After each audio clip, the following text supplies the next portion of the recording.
19,240. 19,240 individuals.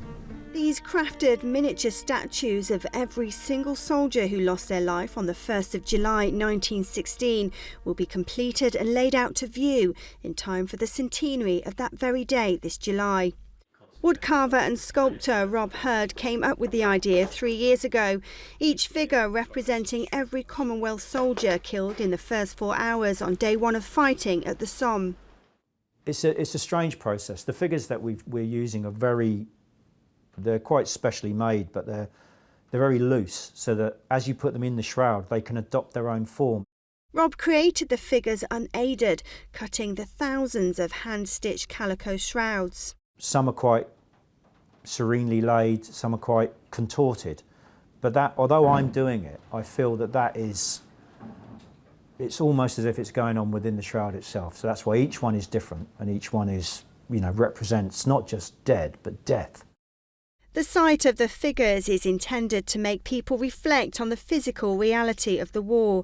Singer-songwriter Steve Knightley from the folk band Show of Hands is a close friend of Rob's and instrumental in bringing the project to Exeter. I think they just might get a sense of what it means, because all the time you hear 20, 30, 40, 100. I mean, what does that mean? But when you see a figure that represents a name, a brother, a father, a son, an uncle, cousin, then it's like, okay, it's not, this must never happen again. It's not as crass as that. It's just a moment to pause and think, well, like soldiers, that we lose in contemporary conflicts, that means something. That was somebody's relative. Herbert Gleason.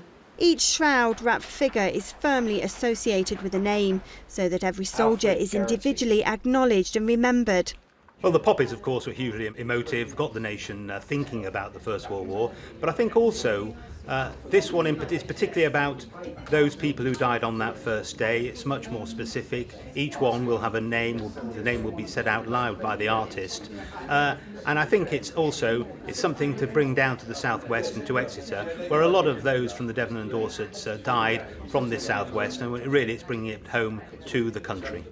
So far, it's been a painstaking and emotional task for Rob, but once all 19,240 figures are complete, they'll be laid out by the city's 6th Battalion, the Rifles, at Northern Hay Gardens, and will form part of Exeter's big commemorations to the Great War, alongside their Armed Forces Day.